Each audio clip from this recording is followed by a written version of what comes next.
तो anti arrhythmic drugs हम लोग डिस्कस कर रहे थे। तो एरिथमियाज बेसिकली इरेगुलरिटी इन कार्डियक रिदम, जैसा कि हम लोगों ने डिस्कस किया। तो कार्डियक रिदम है, उसमें जो भी डिस्टरबेंस हो रहा है that is arrhythmia. Anti arrhythmic जो टर्म है इसको बाद में समझें, ड्रग्स पे बाद में जाए। सो सबसे पहला पॉइंट है कि what is arrhythmia. So this is irregularity of cardiac rhythm. अब कार्डियक रिदम क्या होता है, ठीक है। तो जो इलेक्ट्रोफिजियोलॉजी है वहां से हमको देखने को मिला कि इम्पल्स जनरेट कैसे होती है हार्ट के अंदर। जो साइनोएट्रियल नोड है, जो पेस मेकर है, उसको कैसे जनरेट करता है, एट्रियो वेंट्रिकुलर नोड पे वो कैसे जाता है, और वहां से हिज जो पुरकिंजे फाइबर्स हैं उसको वेंट्रिकल्स में जो ट्रांसफर करते हैं, जो कंडक्शन का फिनोमिना होता है वो कैसे होता है। तो इसके लिए बेसिक इलेक्ट्रोफिजियोलॉजिकली ऑलरेडी हम लोगों ने लेक्चर 1 में ही डिस्कस किया था। तो आप लोग उसे रिवाइज कर ले, वीडियो भी शेयर किया हुआ है, ठीक है, तो जल्दी रिवाइज हो जाएगा। अब इसमें हम लोगों ने डिस्कस किया जो रीजंस हैं वो क्या क्या हैं। रिदम अगर चेंज हो रहा है तो क्यों हो रहा है। तो हम लोगों को पता चला कि ये फेजेस है। जो कल जो टर्म आई थी, जो वेंट्रिकल पार्ट है, तो ईसीजी को हम लोग जो फोकस करें तो जनरल क्या होता है, P Q R S T. इस टर्म में जनरल जो ईसीजी है उसको डिफाइन किया जाता है।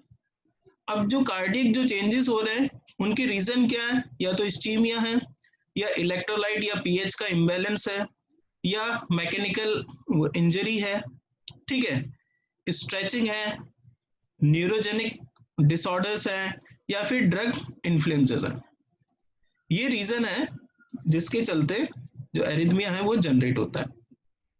अब जो जनरेट होगा उसमें P Q R S term हम लोग ये डिस्कस किया था कल, that the cardiac action potential और जो ईसीजी है उसमें क्या डिफरेंस होता है। तो जो ईसीजी है वो सरफेस के लेवल पे लिया जाता है। अगर आप लोगों ने देखा है ईसीजी को जो लिया जाता है, जो जो डिफरेंट पॉइंट्स हैं, वो डिफरेंट पॉइंट्स हार्ट की जो पोजीशन है, जो वेंट्रिकल्स है, उनके अकॉर्डिंग सेट किया जाता है, और जो सरफेस है उससे उसकी रीडिंग ली जाती है।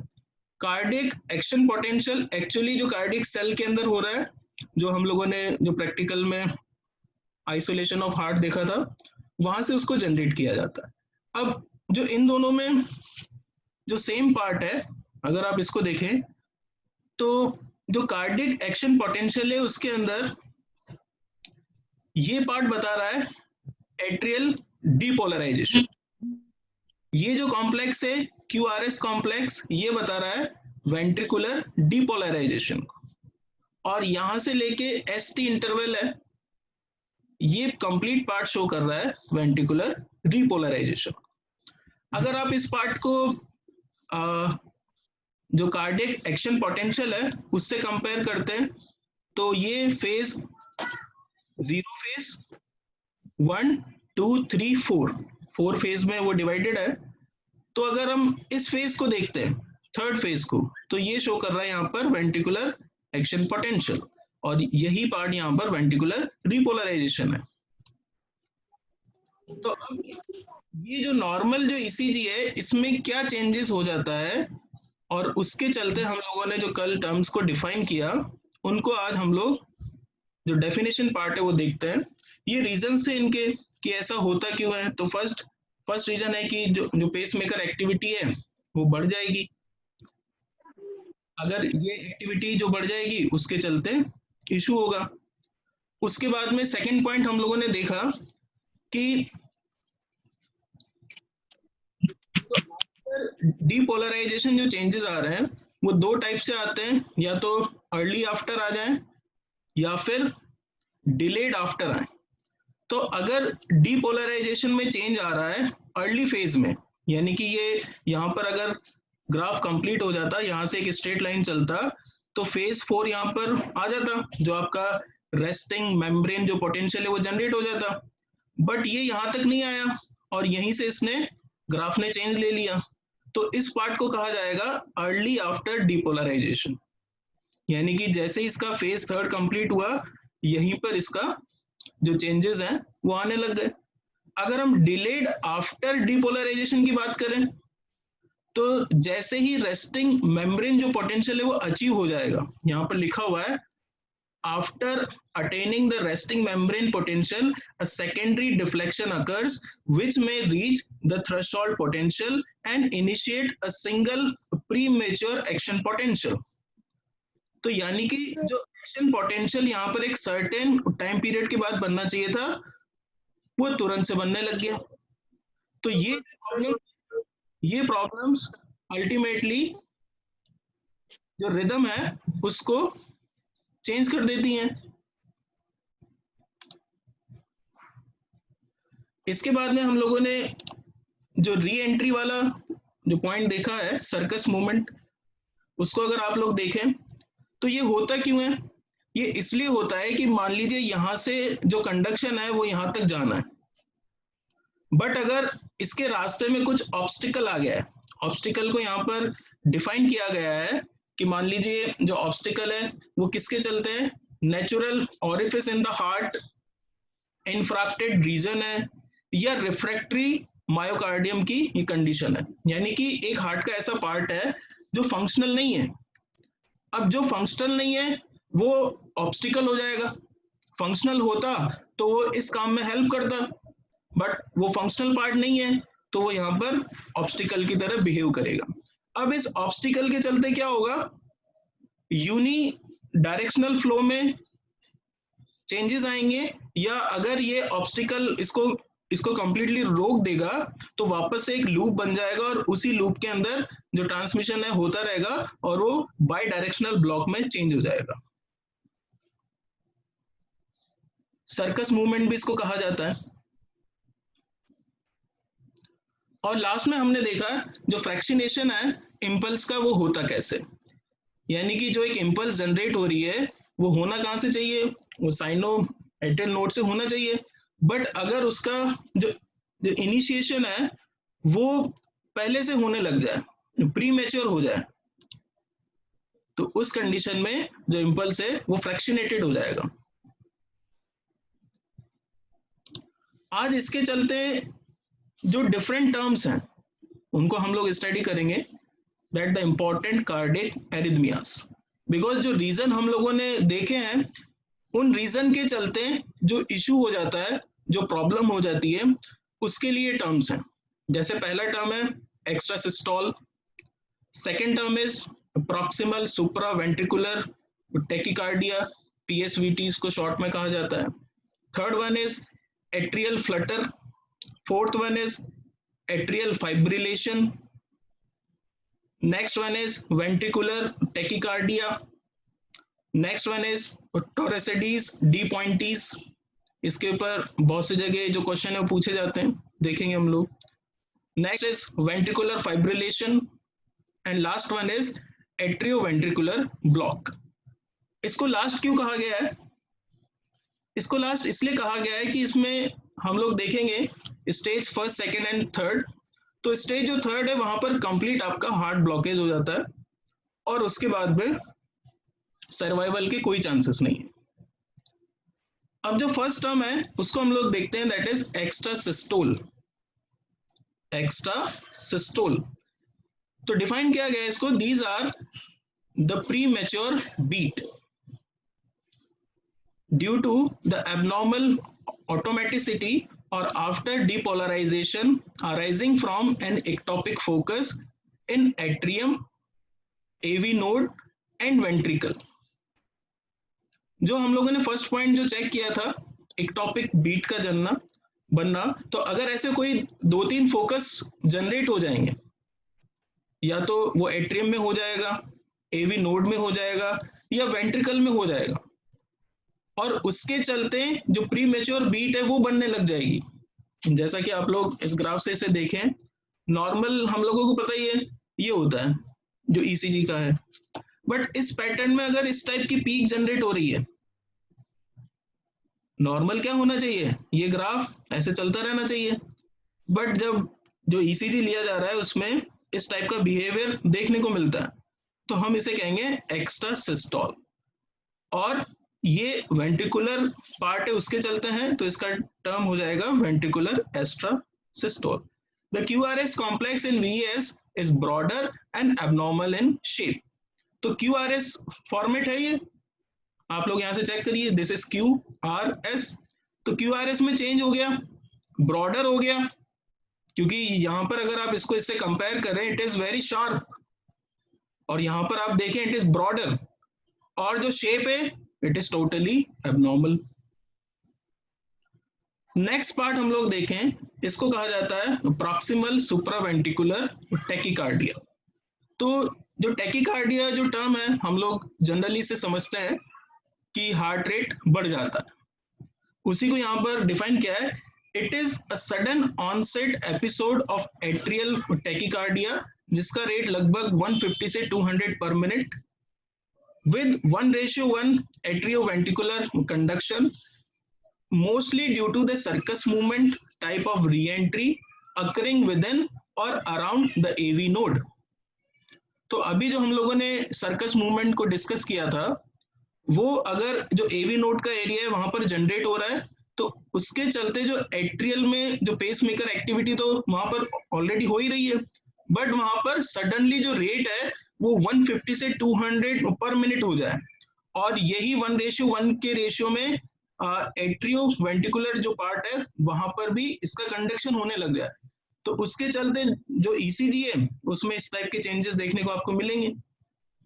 तो बहुत फास्ट, एक तो जो टाइम पीरियड है यहाँ पर अगर उसको कंपेयर किया जाए, जो टाइम पीरियड है एक कॉम्प्लेक्स से दूसरे जो कॉम्प्लेक्स है उसका बनने में वो कितना कम हो गया, और पीक भी देखिए अब जो कॉम्प्लेक्सेस है तो चेंज हो गया। So it is resembling the tachycardia and specially atrial part. Next one is atrial flutter. Atrial flutter को जो डिफाइन किया गया है, that the atria beat at a rate of 200 to 350 पर मिनट। अब आप लोग इसको चेक कर सकते हैं, जो रेट जो चल रहा था 150 से 200 है, उसी में ये इशू हो रहा है। तो अगर ये रेट 200 से 350 पर मिनट हो जाए, and there is a physiological 2:1 to 4:1, मतलब जितना एट्रिया में जनरेट हो रहा है उसका 1 पार्ट, या अगर ये 4 टाइम जनरेट हो रहा है तो ओनली उसका 1 पार्ट AV ब्लॉक की कंडीशन में आ जाए, यानी कि जो एट्रियो वेंट्रिकुलर नोड है वहां तक कंप्लीटली वो ट्रांसफर ही नहीं हो रहा है, क्योंकि हर एक पार्ट का कैपेसिटी है कि वो कितना बीट को ट्रांसफर वो कर सकता है। अब अगर इतना ज्यादा जनरेट होने लग जाएगा तो उसका जो कैपेसिटी है उतना ही वो कंडक्ट कर पाएगा। So this is mostly due to stable re-entrant circuit in the right atrium, but some cases may be due to the rapid discharge of an atrial focus। यानी कि वहां पर जो एक्टोपिक फोकस का मतलब है कि यानी कि ऐसे पॉइंट जनरेट हो गए हैं जहां से बीट भी जनरेट हो रही है, इंपल्स ज्यादा रेट में जनरेट हो रही है, और बहुत ही फास्ट फ्लटरिंग जो कंडीशन है वो जनरेट हो रहा है। तो इसमें आप लोग देखें तो टोटली ये इनवर्स भी हो गया है जो कॉम्प्लेक्स है, और ये जो रीजन है, ये रीजन जो फ्लटर जो कंडीशन है उसको शो कर रहा है कि जो यहाँ पर जो रेस्टिंग जो मेम्ब्रेन पोटेंशियल है वो स्टेबलाइज ही नहीं हो पा रहा है। स्ट्रेट लाइन आना चाहिए ना, बेस लाइन तो बनना चाहिए, बन ही नहीं रहा है, और फ्लटरिंग की कंडीशन वो जनरेट हो रही है। तो ये जो कंडीशंस हैं इनको स्टैंडर्ड जो ECG है उनसे कंपेयर किया गया, और सीधा जब कंपेयर किया जाता है तो आइडेंटिफिकेशन किया जाता है। हम लोग जैसे जो फार्मेसी में हम लोग क्या करते हैं कि मान लीजिए आपने ड्रग बनाया है, तो ड्रग जो बनाया है उसका जब आप HPLC जब करते हैं तो उसके अंदर भी ऐसे ही ग्राफ आते हैं, तो हम लोग चेक करते हैं कि हमारा जो ड्रग बना है वो कितना % प्योर है, तो वहां पर भी जो पीक आती है उससे हम लोग भी कंपेयर करते हैं कि हमारे स्टैंडर्ड का पीक इतना है, इसमें इतना % इम्प्योरिटी है, तो हमने जो सैंपल के तौर पे बनाया है ड्रग को, उसमें ड्रग का अमाउंट कितना है, इम्प्योरिटी कितनी है, तो हम बता देंगे कि स्टैंडर्ड से हमने कंपेयर किया तो हमारा सैंपल 95% प्योर निकला, 4% प्योर जो है वो इम्प्योरिटी थी। तो ग्राफ एक सबसे अच्छा मेथड है किसी भी चीज को समझने का। Next one is atrial fibrillation. आप लोग देखें, atrial fibers are activated asynchronously at a rate of 350 to 500। यानी कि अब जो कंडीशन है एट्रियल फ्लटर में जो हो रहा था, फाइब्रिलेशन की जो कंडीशन है वहां पर और ज्यादा होने लग गया। जस्ट कंपेयर कर लें आप, 200 से 350 था, यहाँ पर आप कंपेयर करें तो ये 350 से तो चालू ही है। And this is due to the electrophysiological inhomogeneity of atrial fibers associated with the grossly irregular and often fast 100 to 160 per minute ventricular response। अब होता क्या है कि जो इम्पल्स जनरेट होती है वो फाइनली वेंट्रिकुलर जो सिस्टोल है वहां पर जाकर अपना एक्शन शो करेगी, बिकॉज वहीं से तो सारा हार्ट का फंक्शन जनरेट होगा। जो पंपिंग ऑफ ब्लड है तो वेंट्रिकल को ही सारा जोड़ लगाना पड़ता है, तब जाकर जो पंपिंग फंक्शन है वो हो पाता है।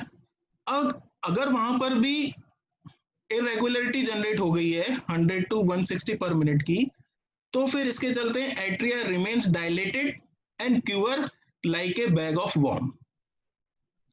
इसका सेंस ये है कि उस टाइम पीरियड में एट्रिया डायलेटेड हो जाएगा और ऐसा लगेगा जैसे एक वॉर्म का एक बैग हो गया।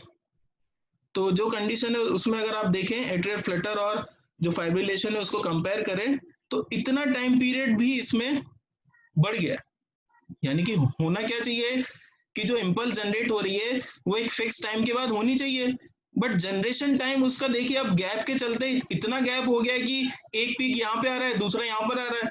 तो फिर इतने टाइम पीरियड तक जो एट्रिया है वो क्या कर रहा है, तो इतना जो टाइम पीरियड इसमें निकला है उस टाइम में ये डायलेटेड हो गया है और ऐसा लग रहा है कि जैसे एक वॉर्म का एक बैग है। Next one is ventricular tachycardia. So it is a run of 4 or more consecutive ventricular extrasystole। अब हमने फर्स्ट पार्ट में जो डिस्कस किया था एक्स्ट्रा सिस्टोल बनने लग जाए, और एक्स्ट्रा जो सिस्टोल बने वो लगातार 4 या उससे ज्यादा बनने लग जाए, तो वो कंडीशन को कहा जाता है वेंट्रिकुलर टेकिकार्डिया। यानी कि है तो वही कंडीशन, वेंट्रिकुलर एक्स्ट्रा जो सिस्टोल है वही कंडीशन है, बट अगर ऐसा 4 से ज्यादा बार होने लग जाए तो हम कह देंगे इट इज वेंट्रिकुलर टेकिकार्डिया।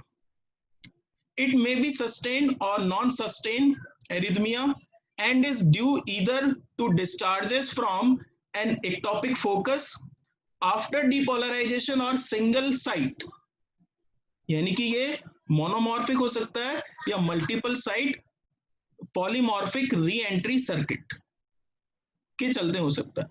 अब ये पॉइंट ये क्या कहना चाह रहा है कि जो जनरेशन हो रहा था वो एक जगह से हो रहा था और एक ही चीज का कंडक्शन हो रहा था वहां पर। अब वहां पर हार्ट में इतने सारे साइट हो गए हैं, लोकस इतना हो गया है, फोकस इतने हो गए हैं कि डिफरेंट डिफरेंट हार्ट के जो पार्ट हैं वो अलग अलग ढंग से इम्पल्स को कंडक्ट कर रहे हैं, ट्रांसफर कर रहे हैं, कुछ पता ही नहीं चल रहा है, फुटबॉल हो गया वो। ठीक है, तो उसके चलते जो प्रॉब्लम हो रही है फिर हम लोग उसको जो ईसीजी है उसमें चेक कर रहे हैं, तो पता चल रहा है जो नॉर्मल जो फ्लक्चुएशन था उससे जब कंपेयर कर रहे हैं तो डिफरेंट टर्म्स जनरेट हो रहे हैं।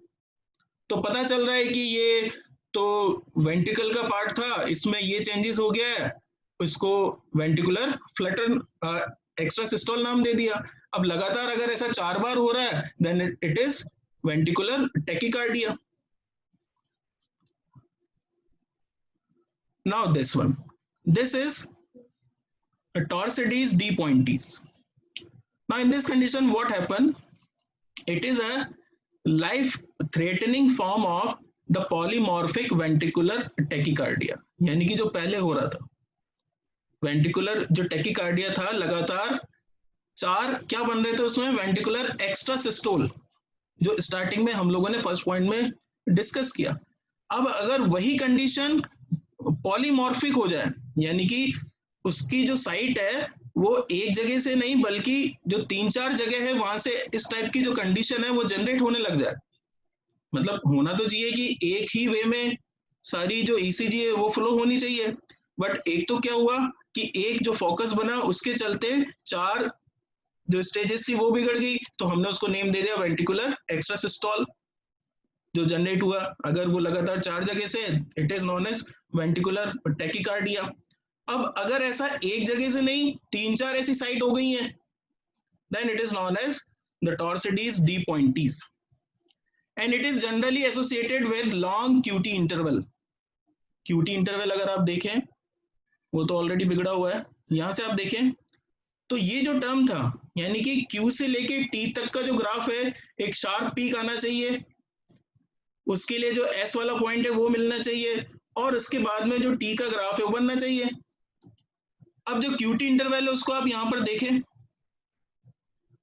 पता ही नहीं चल रहा है, ये कहीं पर तो शॉर्ट हो जा रहा है और कहीं पर लॉन्ग हो जा रहा है। QT इंटरवल मतलब पीक जैसे ही जनरेट हुआ Q पार्ट नीचे था तो T पार्ट उसको मिलना चाहिए, पता ही नहीं चल रहा है, या तो बहुत जल्दी मिल जा रहा है या लॉन्ग हो जा रहा है। So this is the condition of the Torsades D pointees. Next one is ventricular fibrillation.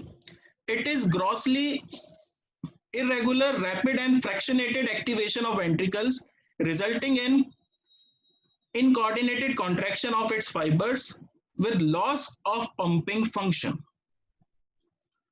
तो यहीं से जो कंडीशन है वो वर्स्ट हो गई है कि जो फंक्शनिंग ऑफ हार्ट है that is for the pumping of blood वो रप्चर हो गया और इतनी जो इरेगुलरिटीज है वो जनरेट हो गई हैं, फ्रैक्शनेशन हो रहा है और जो एक्टिवेशन है वेंट्रिकल का वो फ्रैक्शनेटेड हो गया।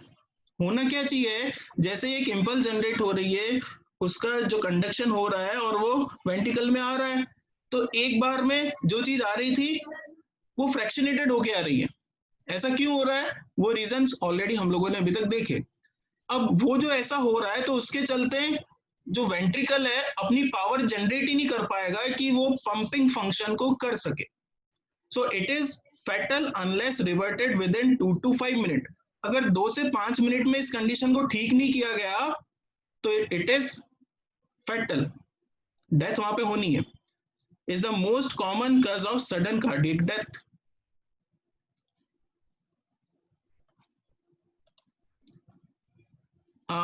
Last but not least, it is atrioventricular block.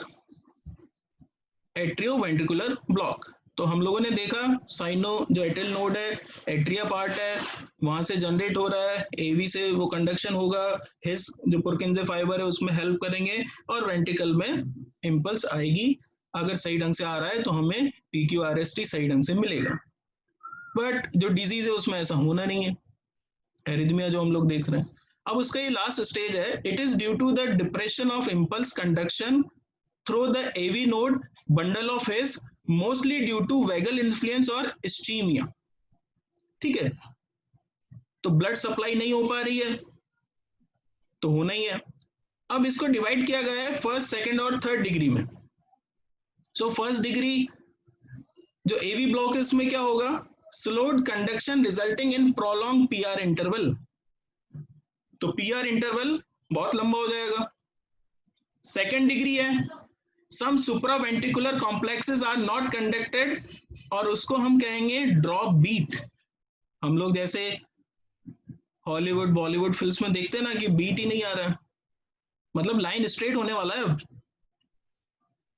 And last one is third degree heavy block, it means that no supraventricular complexes are conducted, ventricle generate its own impulse, है ना। Impulse का जो generation का काम था वो कहाँ था और अब कहां पर पहुंच गया। Now this is the complete heart block. Third जो डिग्री है उसको हम कहेंगे कंप्लीट हार्ट ब्लॉक। इसके जो ग्राफ हैं आप लोग देख सकते हैं, दिस इज नॉर्मल ECG, ऐसा होना चाहिए। फर्स्ट जो डिग्री जो एवी ब्लॉक है हम लोगों ने बोला है कि PR इंटरवल बढ़ जाएगा, तो PR इंटरवल आप कंपेयर करें क्या था और क्या होने लग गया। ठीक है, सेकंड में हम लोग देखें जो कंडक्शन है उसमें चेंज आएगा।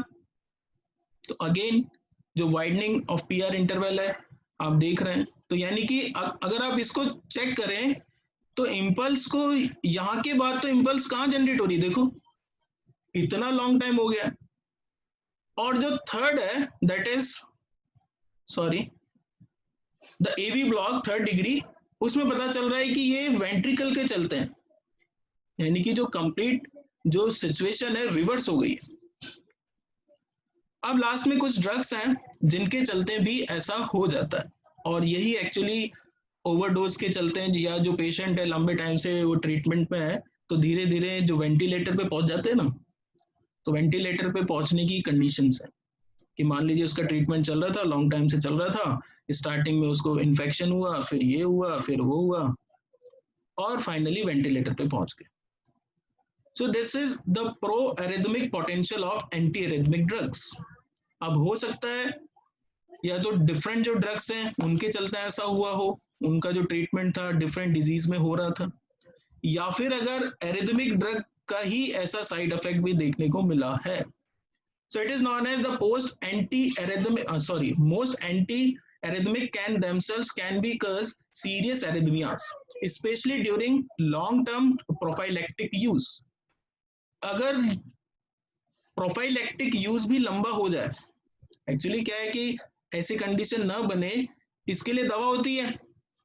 भाई किसी को बीपी हो गया है, शुगर हो गया है, तो लेवल को मेंटेन करने के लिए दवा तो दी जाती है ना, बट ये ऐसी बीमारी है जिसका लेवल मेंटेन करने के लिए आप दवा भी नहीं दे सकते लंबे टाइम के लिए, क्योंकि अगर आप लंबे टाइम के लिए दवा देंगे तो वो दवा से ही ये बीमारी हो जाएगी।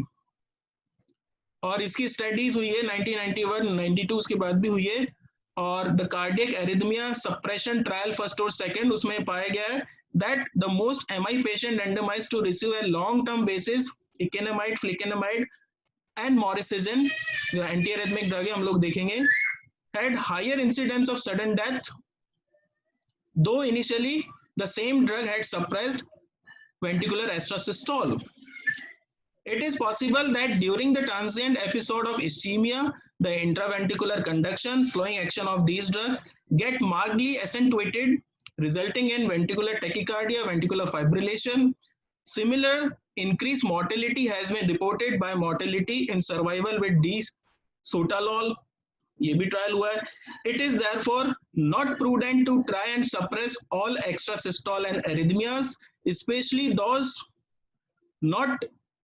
not causing symptoms with synchronic the chronic prophylactic anti-arrhythmic therapy. Only the blockers and amiodarone have been found to decrease cardiac mortality in long term use. तो इतनी स्टडी होने के बाद ये पता चला कि केवल जो ब्लॉकर्स हैं या एमियाडारोन है, इन ड्रग्स को ही हम लॉन्ग टर्म जो थेरेपी है उसमें यूज में ले सकते हैं, अदरवाइज कार्डियक जो मोर्टेलिटी है वो डिफरेंट स्टेजेस पे देखने को मिली है। अब ऐसी जो ड्रग्स है जिससे कि जो क्यूटी इंटरवल है वो बढ़ जाता है, उनकी ये कैटेगरीज है। एंटी जो एरिथमिक है वो अपने आप में एंटी मलेरियल ड्रग, लंबे टाइम तक लेंगे आप, आर्टेमिसिनिन, क्विनिन, उनसे हो जाएगा। एंटी बैक्टीरियल आप लेंगे, स्पारफ्लॉक्सासिन, मॉक्सीफ्लॉक्सासिन, उससे हो जाएगा। एंटी हिस्टामिनिक्स जनरली हो जाता है, उसकी वजह से ऐसा हो सकता है। एंटी डिप्रेसेंट आप ले रहे हैं, ऑलरेडी आप लोगों ने पढ़े हैं। एंटी साइकोटिक आप ले रहे हैं, या जो प्रोकाइनेटिक है उनसे भी ऐसा देखने को मिला। तो